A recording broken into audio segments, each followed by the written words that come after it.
Hello everyone, this is Shankhu Subra Rai Karmakar and welcome to my channel that is Reverberation Guidelines. So আজকে আমরা তড়িৎ ক্ষেত্র এবং তড়িৎ ফ্লাক্স নিয়ে আলোচনা করব। আমরা ক্লাস 11 এ যখন ছিলাম তখন আমরা বারবার করে বলেছিলাম যে ক্ষেত্রফল বাস্তবপক্ষে একটি ভেক্টর রাশি, অর্থাৎ আমরা যদি কোনো জিনিসের ক্ষেত্রফল বার করতাম তাহলে আমরা ক্রস প্রোডাক্ট করতাম অ্যান্ড অ্যাজ এ রেজাল্ট ক্ষেত্রফল বাস্তবপক্ষে একটি ভেক্টর রাশি। যদি কোনো ক্ষেত্রফল বোঝাতে হয় তাহলে সেই তলের সাথে লম্ব দিকটিকে ক্ষেত্রফল বোঝায়। অর্থাৎ যদি আমরা এরকম একটি তলকে ইমাজিন করি তাহলে এর ক্ষেত্রফল হয় পারপেন্ডিকুলার আপওয়ার্ড দিকটি হবে, নয় পারপেন্ডিকুলার ডাউনওয়ার্ড দিকটি হবে। ক্লিয়ার?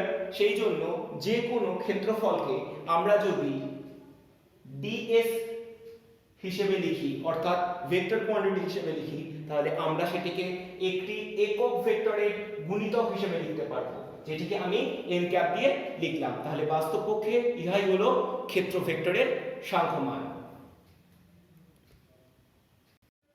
এখন তড়িৎ বলরেখার ধারণা অনুসারে আমরা জানি তড়িৎ বলরেখা বাস্তবপক্ষে কোনো একটি তড়িৎ ক্ষেত্রে একক ধনাত্মক বিচ্ছিন্ন একটি মুক্ত আধানের গতিপথ মাত্র।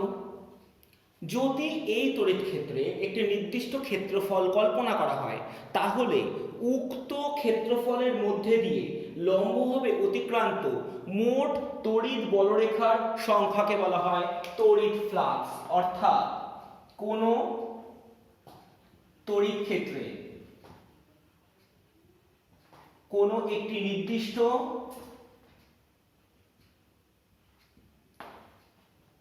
ক্ষেত্রফলের মধ্য দিয়ে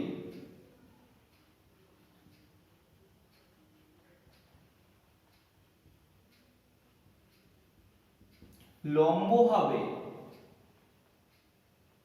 অতিক্রান্ত মোট তড়িৎ বলরেখার সংখ্যাকে বলা হয় তড়িৎ ফ্লাক্স। অর্থাৎ আমি যেটা বলতে চাইছি সেই কথার অর্থ হলো এটি, ধরা যাক আমার একটি ক্ষেত্রফল রাখা আছে এরকম, যার অভিমুখ এই বরাবর আমি একটু আগে দেখিয়েছি। সুতরাং এই বরাবর আমাদের ক্ষেত্রফলের অভিমুখ ডিএস দ্বারা সূচিত হয়েছে। এখন একটি তড়িৎ ক্ষেত্র ধরা যাক এই বরাবর ক্রিয়াশীল। এখন এই বরাবর যদি তড়িৎ ক্ষেত্র ক্রিয়াশীল হয় এবং যদি আমি এর দুটি উপাংশ ধরি, একটি ক্ষেত্রফলের সাথে যেটি থিটা কোণে আছে, তাহলে এই বরাবর অভিমুখ ই cos থিটা, অন্যদিকে এই বরাবর অভিমুখ ই sin থিটা। আমরা শুধুমাত্র ক্ষেত্রফলের সাথে লম্ব অভিমুখটি কল্পনা করব। অর্থাৎ এটি আমার ক্ষেত্রফল, তাহলে ইহার সাথে লম্ব cos থিটা উপাংশ, তাহলে মোট ফ্লাক্স এই ক্ষেত্রফলের মধ্য দিয়ে যেটিকে আমরা লিখব ডি ফাই, তার সংখ্যা হবে ই ডট ডিএস cos থিটা। এবং যেহেতু ভেক্টর কোয়ান্টিটি, আবার অন্যদিকে যেহেতু এটি cos প্রোডাক্ট, সেই জন্য আমরা এটাকে স্কেলার প্রোডাক্ট হিসেবে লিখতে পারি ই ডট ডিএস, এবং উভয় ক্ষেত্রে ইহারা ভেক্টর হিসেবে পরিচিত হবে। অর্থাৎ তড়িৎ ক্ষেত্র ভেক্টরের মধ্যে দিয়ে যতগুলি লম্বভাবে বলরেখা অতিক্রম করবে ততগুলিকে বলা হবে তড়িৎ ফ্লাক্স। এখন তড়িৎ ফ্লাক্সের মাত্রা বার করতে গেলে আমরা জানি phi equal to E dot ds. এখন তড়িৎ ক্ষেত্র প্রাবল্য ই কথার অর্থ হচ্ছে একক আধানের উপর ক্রিয়াশীল বল, সেই জন্য আমরা ই কে লিখছি F by q into ds. এখন এফ মানে বল, যার মান হচ্ছে M L T to the পাওয়ার -2, আর আধান মানে হচ্ছে আই টি, আর ক্ষেত্রফল কথার মানে এল স্কয়ার। তাহলে পুরো রাশি গণনা করলে হবে M L Q T to the power -3 I to the power -1। তাহলে ইহাই হলো ফ্লাক্সের মাত্রিয় সংকেত। এখন তড়িৎ ফ্লাক্স সংক্রান্ত একটি গাণিতিক প্রশ্নাবলী আমরা লক্ষ্য করব। ধরা যাক একটি বর্গাকার পাত আছে, যে বর্গাকার পাতের প্রতিটি বাহুর দৈর্ঘ্য a সমান সমান 4 মিটার এবং ইহা সাহিত্য আছে x z তল বরাবর, অর্থাৎ এটা 3 ডাইমেনশনাল ছবি, একটু বুঝে নিতে হবে। এটি x z বরাবর সাহিত্য আছে। এখন এই x অক্ষের সাথে 30 ডিগ্রি কোণে একটি তড়িৎ ক্ষেত্র ক্রিয়াশীল, যে তড়িৎ ক্ষেত্রের মান 5 নিউটন পার কুলম্ব। আমাকে বার করতে হবে এই বর্গাকার তল দ্বারা মোট কতগুলি ফ্লাক্স অতিক্রান্ত হচ্ছে। এখন আমরা জানি ফ্লাক্স কথার মানে হচ্ছে কোন তলের মধ্যে দিয়ে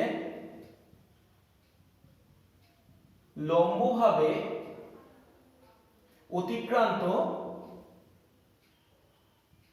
মোট বলরেখা।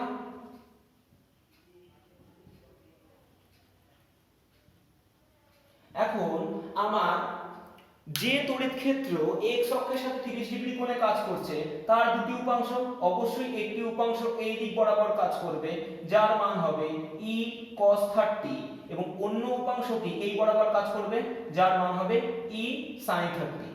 সুতরাং মনে রাখতে হবে যে এই দিকে যে উপাংশটি সেটি কিন্তু পাতকে সম্পূর্ণরূপে ভেদ করতে সক্ষম, অর্থাৎ ফ্লাক্সের মান হবে এক্ষেত্রে ক্ষেত্রফল অর্থাৎ ds ইনটু e, অর্থাৎ e মান কত হবে, e এর মান হবে 5 sin 30 ডিগ্রি ইনটু ds কথার মানে পুরো পাতের ক্ষেত্রফল, যেহেতু বর্গাকার সেই জন্য হবে 4 স্কয়ার, তাহলে এর মান হবে 5 ইনটু হাফ ইনটু 16, যার মান অন্তিম অবস্থায় হবে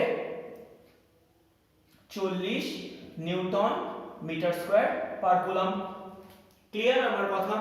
আমি আবারও বলছি, আগের বার যেটা আমরা ম্যাথমেটিক্যালি প্রুফ করেছিলাম যেটা E ডট ds, সেটার মানে ছিল এটি যে ক্ষেত্রফল ভেক্টরের সাথে আমরা কিন্তু থিটা কোণে সাহিত্য ছিল। এবার কিন্তু সেরকম কিছু বলা নেই, এবার বলা হয়েছে একটা পাত রাখা হয়েছে যা এরকম একটি তলে রাখা হয়েছে আর তড়িৎ ক্ষেত্র কাজ করছে এই বরাবর। তাহলে এই বরাবর যদি তড়িৎ ক্ষেত্র কাজ করে এর দুটি উপাংশ, একটি উপাংশ হবে এই বরাবর এবং অপর উপাংশ হবে এই বরাবর, অর্থাৎ এই পাতকে ভেদ করতে এখানে যে পাত থাকবে তাকে ভেদ করতে পারবে একমাত্র এই উপাংশটি, সেই জন্য আমরা এই উপাংশটিকে গণ্য করব। এরকম নয় যে আমরা আগে পরে কোন উপাংশ নিচ্ছি বা cos মানেই শুধুমাত্র যে ভেক্টরের উপাংশ হবে তার কোনো মানে নেই, দেখতে হবে কোন উপাংশটি আমাদের ছেদ করতে সক্ষম। এখন একই ধরনের একটি অন্য প্রবলেম দেখা যায়। এখন আমাদের কাছে পাথটিকে আমরা x y তলে রাখলাম, অর্থাৎ পাথটি বাকি সমস্ত তথ্য সমান, অর্থাৎ পাথটির প্রতিটি বাহুর দৈর্ঘ্য 4 মিটার করে, কোনো সমস্যা নেই। একইভাবে আমরা যে তড়িৎ ক্ষেত্র চালনা করেছি সেই তড়িৎ ক্ষেত্রের মানও আগের মতোই E = 5 নিউটন পার কুলম্ব, কিন্তু পাথটিকে আমরা আগের বারের মতো xz তলে রাখিনি, এবার আমরা xy তলে রেখেছি। এখন আমাদের বলে দিতে হবে যে এই পাতের মধ্যে দিয়ে মোট কতগুলি ফ্লাক্স যাচ্ছে। এখন x অক্ষের সাথে এটি 30 ডিগ্রি কোণে আছে, ফলে এই তড়িৎ ক্ষেত্রের মোট দুটি উপাংশ, একটি উপাংশ থাকবে এই বরাবর যার মান হবে e cos 30 ডিগ্রি, কারণ এটি 30 ডিগ্রি মানে এটাও 30 ডিগ্রি। আবার একইভাবে এই দিকে যে তল কাজ করবে সেটি হবে e sin 30 ডিগ্রি।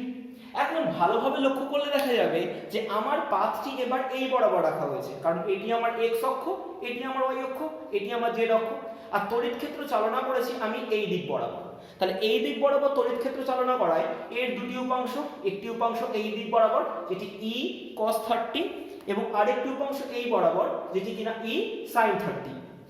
ফলে ভালোভাবে দেখলে দেখা যাবে যে পাথটি আমি এখানে রেখেছি তার মধ্যে দিয়ে কিন্তু কোনো রকমের কোনো ফ্লাক্স অতিক্রম করবার প্রচেষ্টাই নেই, অর্থাৎ এই ক্ষেত্রে মোট ফ্লাক্স যেটি যাবে তার মান হবে 0, কারণ একটি বলরেখাও উক্ত ক্ষেত্রফলকে ছেদ করতে পারবে না, সেই জন্য এখানে মোট তড়িৎ ফ্লাক্সের মান হবে 0। ক্লিয়ার? কারণ এরকম করে রাখা হলে আমাদের ক্ষেত্রফল ভেক্টর এই বরাবর কাজ করে এবং আমাদের তড়িৎ বলরেখাগুলি উপর দিকে কাজ করছে, কারণ তড়িৎ ক্ষেত্র এই দিকে বা এই দিকে কাজ করছে, ফলে এই বরাবর যে ক্ষেত্রফল ভেক্টর কাজ করছে এবং এই বরাবর সাইন উপাংশ এই বরাবর কস উপাংশ কাজ করায় প্রত্যেকের মধ্যে কোণের মান 90 ডিগ্রি করে। অর্থাৎ আমরা যদি করিও এটা তাহলে আমাদের লিখতে হবে E dot S cos of 90 degree, অর্থাৎ cos 90 ডিগ্রি মানে 0, অর্থাৎ মোট তড়িৎ ফ্লাক্স হবে 0। লাস্ট গাণিতিক উদাহরণ, যেখানে দেওয়া আছে E ইকুয়াল টু একটি তড়িৎ ক্ষেত্র যার মান দেওয়া আছে 1 i cap minus 2 j cap, আর আরেকটি দেওয়া আছে ক্ষেত্রফল, যে ক্ষেত্রফলের মান দেওয়া আছে A equal to 5 j cap minus 2 k cap.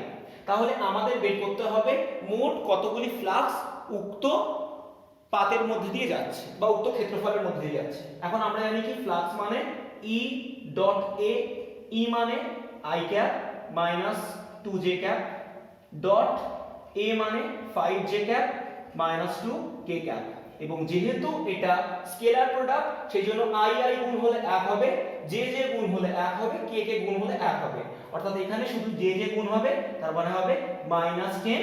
যদি এখানে একক দেওয়া থাকে তাহলে আলটিমেটলি এটা হয়ে যাবে newton metre square per coulomb. ইহাই হবে মোট ফ্লাক্সের মান, অর্থাৎ জাস্ট ক্লাস 11 এ শেখা ভেক্টরের ডট প্রোডাক্টের মতো ইহার মান আমরা বার করতে পারবো। এখন আমরা গাউসের উপপাদ্য নিয়ে পড়াশোনা করব। সো গাউস থিওরেম বলছে কোনো একটি তড়িৎ ক্ষেত্রে কোনো একটি বদ্ধ তলের মধ্যে দিয়ে অতিক্রান্ত মোট তড়িৎ ফ্লাক্স ওই তলের অভ্যন্তরস্থ বা ওই তলের কেন্দ্রস্থ মোট আধানের 1/ε গুণ। অর্থাৎ কোনো একটি তড়িৎ ক্ষেত্রে কোনো একটি বদ্ধ তল দ্বারা অতিক্রান্ত মোট ফ্লাক্স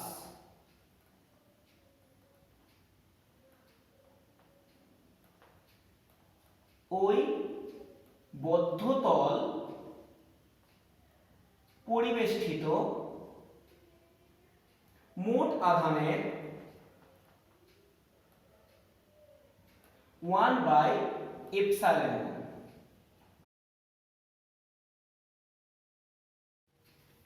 এবং আমরা জানি এপসাইলন নট হলো শূন্য মাধ্যমে তড়িৎভেদ্যতা। এখন যদি আমরা একটু আগের আলোচনাটাকে একবার ভাবি, তো আগের আলোচনায় আমরা একটা কথা বলেছিলাম যে কোনো একটি তল দ্বারা লম্বভাবে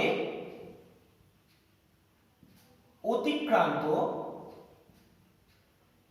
মোট তড়িৎ বলরেখাকে আমরা তড়িৎ ফ্লাক্স বলি। অর্থাৎ আমরা যদি আগের আলোচনা অনুযায়ী একটি ছোট্ট ক্ষেত্রফল অর্থাৎ ds ধরি এবং এটি E তড়িৎ ক্ষেত্রে রাখা হয়ে থাকে, তাহলে আমরা বলতে পারি d phi equal to E dot ds, এবং যেহেতু এটি স্কেলার রাশি সেহেতু d phi অবশ্যই একটি স্কেলার কোয়ান্টিটি, কিন্তু তড়িৎ ক্ষেত্র প্রাবল্যও একটি ভেক্টর কোয়ান্টিটি, অন্যদিকে ক্ষেত্রফলও একটি ভেক্টর, যেটা আমরা অলরেডি জানি। এখন মোট যদি আমরা ফ্লাক্স বার করতে চাই তাহলে আমরা কি করব? ইন্টিগ্রেট করব। তাহলে এ পাশে ইন্টিগ্রেট করলে ইন্টিগ্রেশন অফ d phi হবে এবং এ পাশেও হবে E ডট ds ইন্টিগ্রেশন। এখন কথা হচ্ছে এই ইন্টিগ্রেশনটি সাধারণ ইন্টিগ্রেশনের মতো হবে না, কারণ এক্ষেত্রে ইন্টিগ্রেট করতে গেলে আমাদের তলমাত্রিক ইন্টিগ্রেশন বা সাইক্লিক ইন্টিগ্রাল করতে হবে। কারণ আমরা আগের দিন ঘনকোণের কনসেপ্ট থেকে জেনেছিলাম যে একটি আধানকে ঘিরতে গেলে আমাকে বৃত্ত কল্পনা করলে হবে না, আমাদের বৃত্তের অ্যানালোগাস 3D ফিগার অর্থাৎ স্ফিয়ার কল্পনা করতে হবে। অর্থাৎ এটি হচ্ছে এই অঞ্চলে সবচেয়ে বেশি গুরুত্বপূর্ণ তথ্য, যেটি সাইক্লিক ইন্টিগ্রাল নামে পরিচিত। অর্থাৎ আমরা বলতে পারি ফাই কথার মানে E ডট ds এর সাইক্লিক ইন্টিগ্রাল। ক্লিয়ার? এখন এটিকে ব্যাখ্যা করবার বিভিন্ন রকম নিয়ম আছে, আমি এখন এইভাবেই বোঝাচ্ছি। এখন গাউসের উপপাদ্য অনুযায়ী আমাদের বলা হচ্ছে যে যদি কোনো একটি বদ্ধ তলে কিউ আধান থেকে থাকে তাহলে ওই তড়িৎ ক্ষেত্রে উক্ত বদ্ধ আধান দ্বারা নির্গত মোট ফ্লাক্স হবে ওই তল দ্বারা পরিবেষ্টিত মোট আধানের 1/ε গুণ, দ্যাট ইজ এই সূত্র অনুযায়ী আমাদের হবে phi = q/ε। ক্লিয়ার? অর্থাৎ গাউসের সূত্রে প্রতিপাদ্য বিষয় ইহা।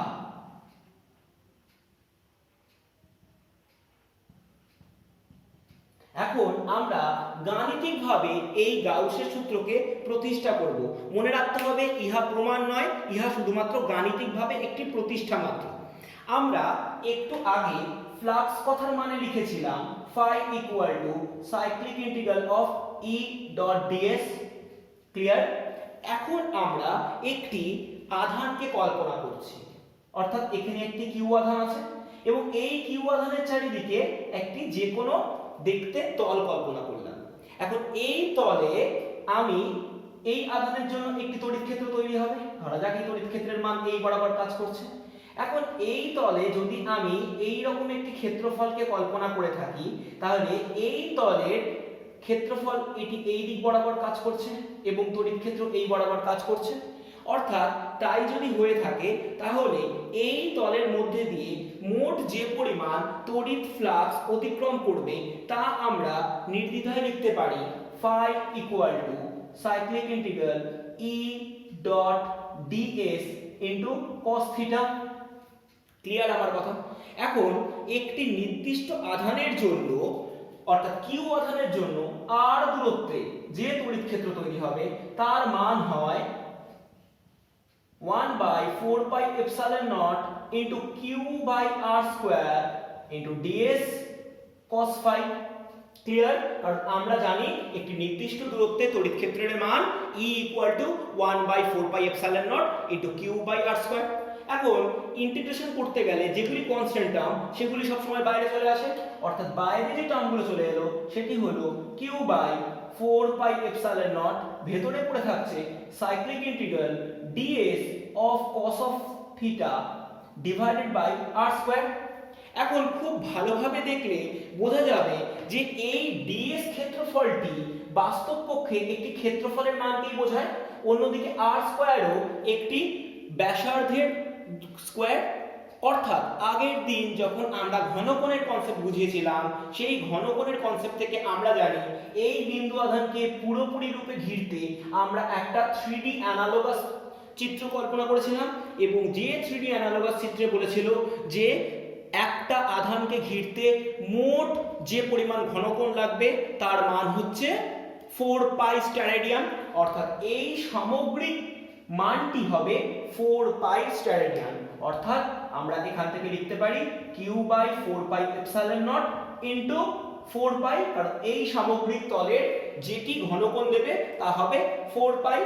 অর্থাৎ phi = হয়ে যাবে q/ε0, যা আমরা গাউসের উপপাদ্যের তথ্য হিসেবে পেয়েছিলাম এবং সেটিকে আমরা গাণিতিকভাবে এবার প্রতিষ্ঠা করলাম।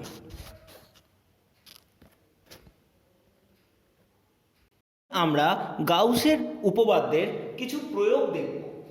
ধরা যাক আমাদের কাছে একটি আধান আছে এবং যে আধানের মান হচ্ছে কিউ এবং এই কিউ আধানটিকে সম্পূর্ণরূপে বেষ্টন করে একটি বিকৃত দেখতে তল আছে। এখন যদি আমাদের এর মধ্য দিয়ে মোট ফ্লাক্স বার করতে হয় তাহলে আমরা কি করব? আমরা চোখ বন্ধ করে গাউসের সূত্র ফেলবো। অর্থাৎ গাউসের সূত্র অনুযায়ী আমাদের কি ছিল? phi = q/ε0। তাহলে ইহাই হবে উত্তর। এখন যদি এরকম কোশ্চেন হয়, অর্থাৎ আমাদের একটি তল আছে এবং এই তলের মধ্যে কিউ আধান আছে এবং তলের বাইরে আরেকটি কিউ আধান আছে, তাহলে এই তলের মধ্যে দিয়ে মোট ফ্লাক্স কত হবে?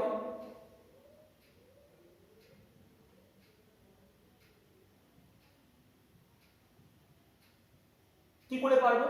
কারণ আমরা শুধু চিন্তা করব আমাদের এখানেও কিউ আধান আছে, এখানেও কিউ আধান আছে, কিন্তু এই কিউ আধানটি তলের মধ্যে নয়, অর্থাৎ তল দ্বারা পরিবেষ্টিত নয়। সুতরাং এই আধানটিকে আমরা ভাববো না, অর্থাৎ আমাদের ফ্লাক্স হবে কিউ বাই এপসাইলন নট এই তল দ্বারা। 3 নম্বর প্রশ্ন। 3 নম্বর প্রশ্নে দেখা যাচ্ছে যে আমাদের কাছে একটি বিকৃত দেখতে তল আছে এবং এই তলের মাঝখানে দুটি আধান আছে, একটি Q1 একটি Q2। এখন এই তল দ্বারা মোট কত ফ্লাক্স যাবে?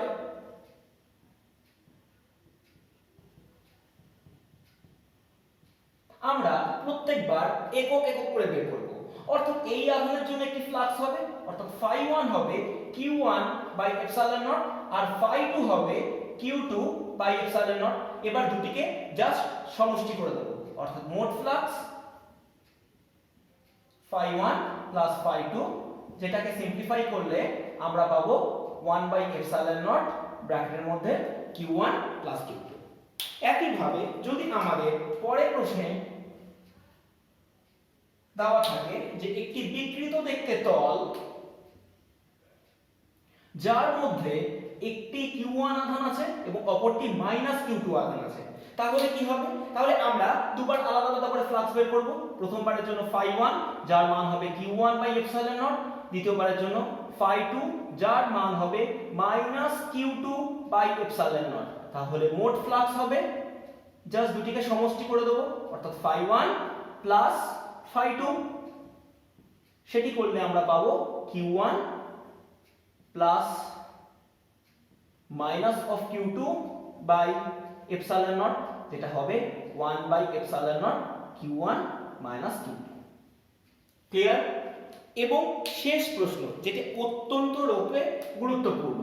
ধরা যাক আমাদের কোনো একটি তল আছে এবং বদ্ধতল অবশ্যই, এই বদ্ধতলের মধ্যে একটি তড়িৎ দ্বিমেরু রাখা হয়েছে, তড়িৎ দ্বিমেরু। তাহলে মোট কটি ফ্লাক্স হবে? এই প্রশ্নটি অত্যন্ত গুরুত্বপূর্ণ এই কারণে, কারণ উত্তর আমাদের চোখের সামনে দেওয়া থাকলেও আমরা চট করে ধরতে পারবো না। আমাদের বদ্ধতলটি দেখতে এরকম, একটা জায়গায় প্লাস কিউ এবং অপর জায়গায় মাইনাস কিউ থাকবে, কারণ একটি দ্বিমেরু মানে একটি ধনাত্মক আধান এবং সমমানের অপর একটি ঋণাত্মক মানের জাস্ট একটি সংস্থা। অর্থাৎ এবার যদি আমরা ফ্লাক্স বের করি তাহলে কত হবে? কিউ বাই এপসাইলন নট ধনাত্মক আধানের জন্য এবং ঋণাত্মক আধানের জন্য minus q by epsilon naught, অর্থাৎ মোট ফ্লাক্স হবে 0। অর্থাৎ কোনো বদ্ধতলের মধ্যে যদি একটি তড়িৎ দ্বিমেরুকে রেখে দেই তাহলে তার মধ্য দিয়ে অতিক্রান্ত মোট ফ্লাক্সের মান হবে 0। এখন পরবর্তী উদাহরণে আমরা দেখব যে একটি ঘনক আছে, অর্থাৎ একটা কিউব আছে, এই ঘনকের একদম কেন্দ্রে একটি কিউব আধান রাখা হয়েছে। অর্থাৎ ধরা যাক এটি হচ্ছে সেই ঘনকের কেন্দ্র যেখানে কিউব আধান রাখা হয়েছে। এবার আমাকে বলতে হবে এই ঘনক দ্বারা মোট কত ফ্লাক্স যাচ্ছে। অর্থাৎ প্রথম কোশ্চেন আমরা যেটা করছি, ঘনক দ্বারা মোট ফ্লাক্স। তাই যদি হয়ে থাকে তাহলে আমরা কি করে বের করব? না, আমরা কি বলছি, এখানে একটা গাউসিয়ান তল বা একটা বদ্ধতল কল্পনা করব এবং ঘনক নিজেই একটি বদ্ধতল এবং ঘনকের মোট যেভাবে বদ্ধতল তৈরি হবে, তাহলে আমরা জানি গাউসের সূত্র অনুসারে মোট ফ্লাক্স কত হবে? Q by epsilon naught, so normal. এখন যদি আমাদের প্রশ্নটা একটু কমপ্লিকেটেড করে দেওয়া হয়, অর্থাৎ নেক্সট প্রশ্নে আমাদেরকে এই সেম ঘনকই দেওয়া হলো এবং কেন্দ্রস্থ অঞ্চলে একটি আধান রাখা হলো, দিয়ে বলা হলো এই তল দ্বারা মোট কত আধান যাচ্ছে। অর্থাৎ আমাদের জন্য ছবিটা আমরা দ্বিতীয়বার একটু ভালো করে আঁকবো। অর্থাৎ আমাদের কাছে এই হচ্ছে সেই ঘনক, যে ঘনকের কেন্দ্রে আমরা কিউ আধান রেখেছি। এখন এই তল দ্বারা মোট কত ফ্লাক্স যাবে বলা হয়েছে। এখন একটা ঘনকের মোট 6টি তল এবং কেন্দ্র থেকে দেখা যাবে প্রতিটি তল একদম সমদূরবর্তী, অর্থাৎ 6টি তল দ্বারা মোট ফ্লাক্স যায়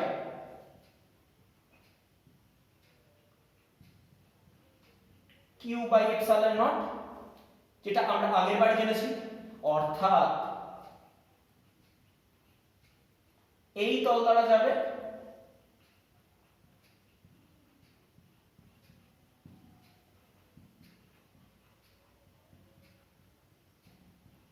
Q by epsilon naught divided by 6, কারণ 6টি তল দ্বারা যায় এতগুলি, তাহলে একটি তল দ্বারা যায় এত ভাগ 6, তাহলে কত হবে কিউ বাই 6 এপসাইলন নট। এবং এটি অত্যন্ত গুরুত্বপূর্ণ। and the last one যেটি হচ্ছে আমাদের কাছে আবার এরকম একটি ঘনক দেওয়া আছে, এই ঘনকের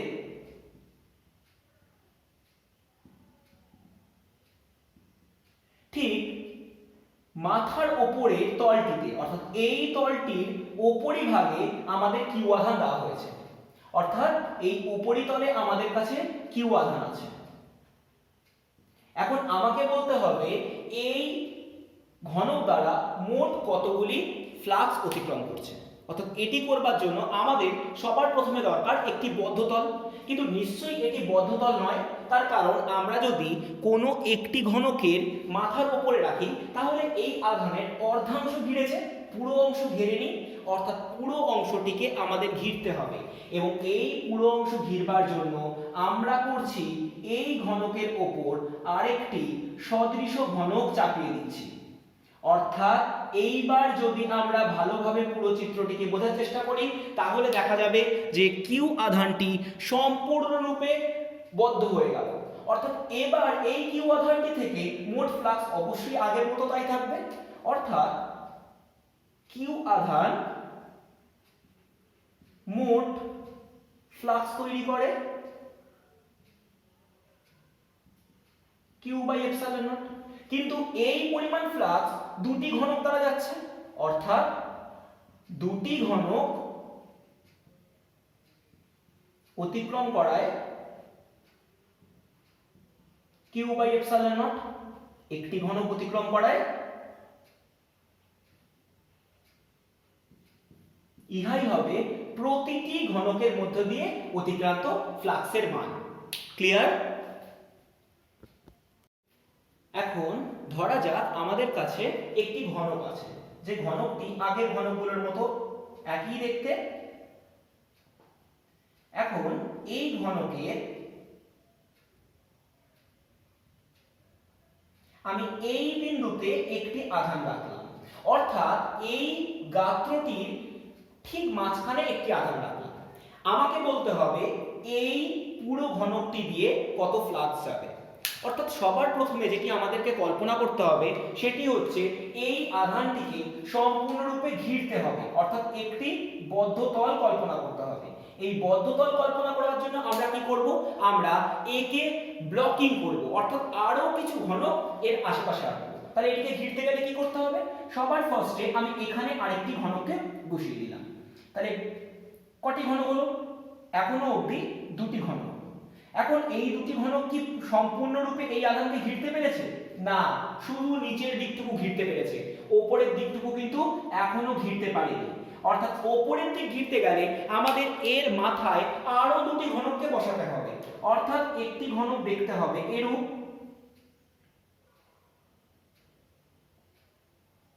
এবং অপর ঘনক যেটি একদম লাস্টে থাকবে সেটি দেখতে হবে ঠিক এরূপ।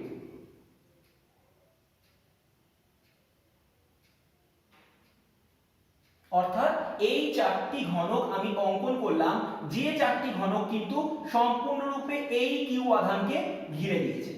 এখন আমরা জানি কিউ আধান থেকে ফ্লাক্স হয় কিউ বাই এপসাইলন নট, যা চারটি ঘনক দ্বারা সমভাবে বণ্টিত হচ্ছে। সো চারটি ঘনক দ্বারা মোট ফ্লাক্স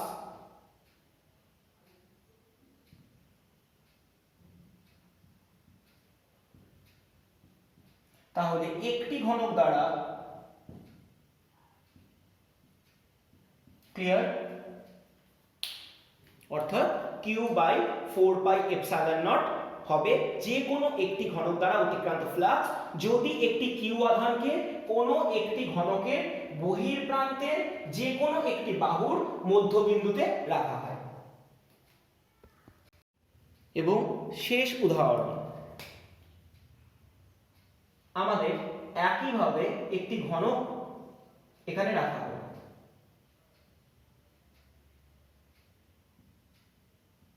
এবং ভালোভাবে দেখলে দেখা যাবে একটি ঘনকের মোট 8খানি শীর্ষবিন্দু থাকে।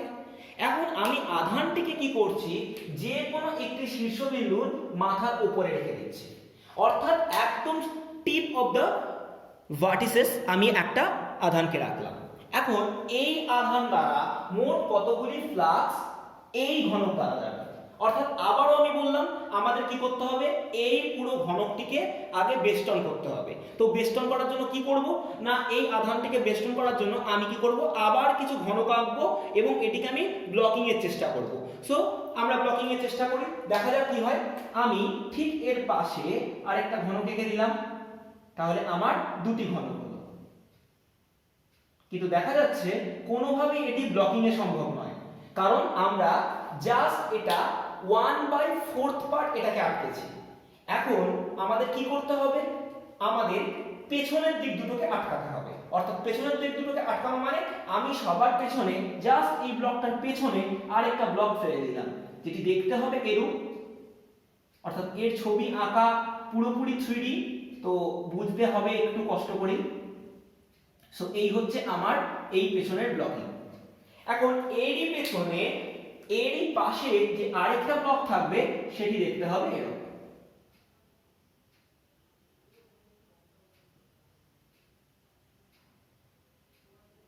ক্লিয়ার আমার কথা? সো এই গেল নিচের তলটিকে ঘেরা, অর্থাৎ নিচের তলটিকে ঘিরতে আমাদের মোট 4টি ঘনক লাগবে। একইভাবে এই ওপরের তলটিকে ঘিরতে গেলে আমাকে এই ঘনকের ওপরেই আরেকটা ঘনককে কল্পনা করতে হবে, যা দেখতে হবে এরূপ। এবং এই ঘনকটির পাশে আরেকটি যদি আমি ঘনক আঁকি, তাহলে সেই ঘনকটিকে দেখতে হবে ঠিক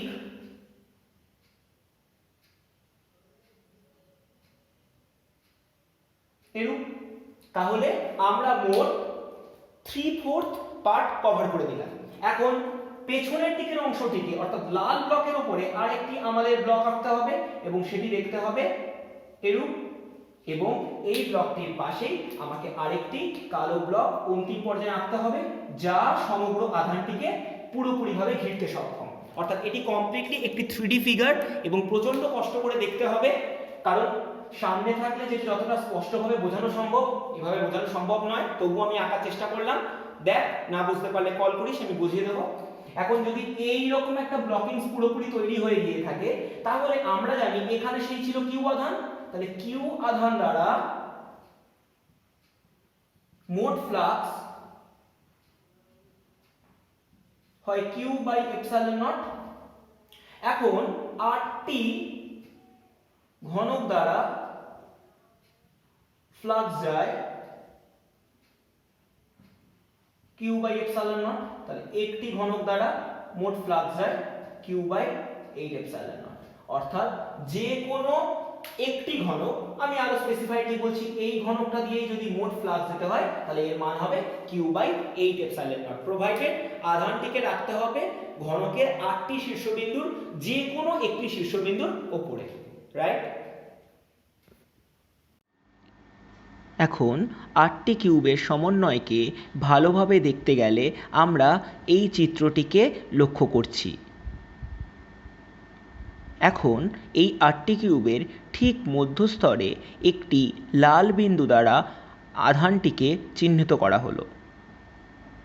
ফলত স্পষ্ট বোঝা যাচ্ছে এই আধান দ্বারা নির্গত ফ্লাক্সগুলি 8টি কিউবের মধ্যে সমভাবে বণ্টিত হবে। So, end of the day, stay home, stay safe.